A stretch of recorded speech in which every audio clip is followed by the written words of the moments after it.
محترم سامعین کرام، السلام علیکم ورحمۃ اللہ وبرکاتہ۔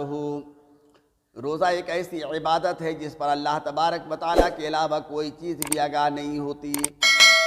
یہاں تک کہ روزہ دار کے اعضاء بھی ان سے بے خبر ہوتے ہیں، کیونکہ اس کا تعلق دل کے ساتھ ہوتا ہے، اور دل پر آگاہی حاصل کرنا اللہ تبارک و تعالیٰ کا کام ہے۔ تو معلوم ہوا کہ روزہ ایک ایسی عبادت ہے جو اللہ تبارک و تعالیٰ اور بندے کے درمیان خفیہ واسطہ ہے۔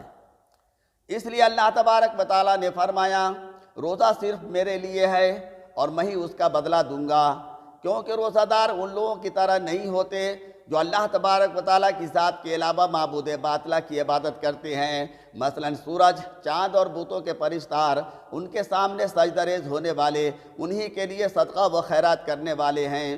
بلکہ وہ تو خالص اللہ تبارک و تعالیٰ کی عبادت کے نیت سے روزہ رکھتے ہیں۔ اسی لیے اللہ تبارک و تعالیٰ نے اسے اپنی طرف منسوب فرمایا اور خود ہی اس کا اجر عطا کرنے کی ذمہ داری لے لی،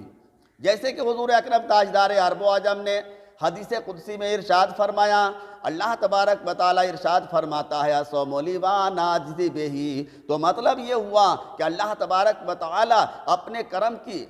اپنے ربوبیت کے صدقے روزے دار کے بالکل قریب ہوتا ہے، نزدیک ہوتا ہے، اور بلا واسطہ اسے اللہ تبارک و تعالیٰ کی ہم کلامی کا شرف حاصل ہوتا ہے۔ ابو الحسن رحمۃ اللہ تعالیٰ علیہ فرماتے ہیں آنا عجزی کا مطلب یہ ہے ہر نیکی کا بدلہ جنت ہے اور روزے کا بدلہ میری ملاقات ہے، اور میں روزے دار کو لطف و کرم کی نگاہ سے دیکھتا ہوں اور اس پر خوش ہوتا ہوں۔ اگرچہ روزہ ہر عاقل بالغ مرد عورت پر فرض ہے، مگر باوجود روزے رکھنے کی طاقت کے ذریعے روزہ نہ رکھنا گناہ کبیرہ کا ارتکاب ہے،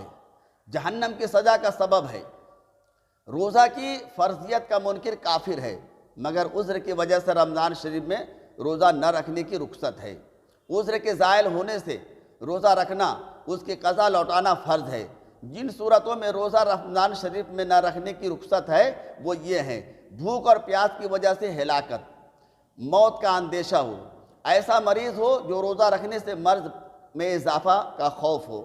یا وہ سفر کی حالت میں ہو، مسافت اتنی ہو جس پر قصر نماز واجب ہوتی ہے، یا شیرخوار بچے کی والدہ، یا حاملہ کو بچے ضائع ہونے کا ڈر ہو، یا کوئی دائمی مریض، یا بہت بوڑھا۔ ان تمام صورتوں میں روزہ نہ رکھنے کی رخصت ہے، لیکن اس کا فدیہ یا قضا لوٹانا ضروری ہے، کیونکہ کسی شخص کا ان حالات سے دوچار ہونا ایسے عذر ہیں جن کی وجہ سے ممنوعات کو مباح کر دیا جاتا ہے۔ احناف کے نزدیک وہ آدمی جو اپنی خواہشات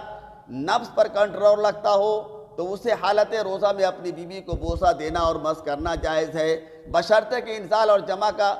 ڈر نہ ہو۔ البتہ سعید ابن مسیب کے نزدیک نوجوان کو نہ بوسہ لینے کی اجازت ہے نہ مس کرنے کی،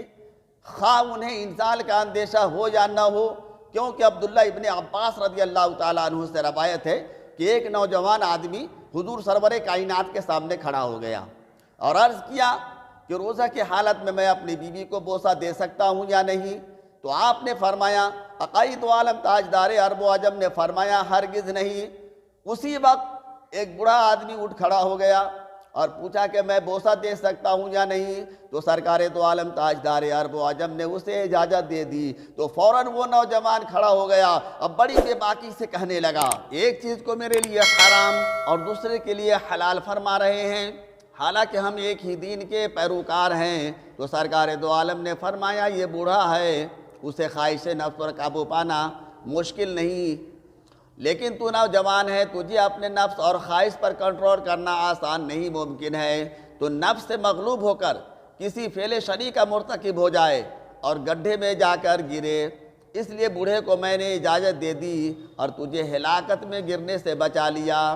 بیان کیا جاتا ہے کہ روزہ ایک ایسا ہتھیار ہے جس کے ذریعے شیطان پر غلبہ پایا جا سکتا ہے، کیونکہ شیطان خواہشات نفس کے ذریعے ہی انسان کو مغلوب کرتا ہے اور اسی وسیلے سے اسے گمراہ کرنے کی کوشش کرتا ہے، اور خواہشات نفس اور شہوات زیادہ کھانے سے قوت پکڑتی ہے۔ اور جب انسان روزہ رکھتا ہے تو نفس کو بھوک اور پیاس کی بھٹی میں جھونک کر اسے ذلیل و خوار کرتا ہے، تو شیطان کا وہ مؤثر ذریعہ کمزور ہو جاتا ہے جس کے ساتھ وہ انسان کو وحدہ لا شریک کا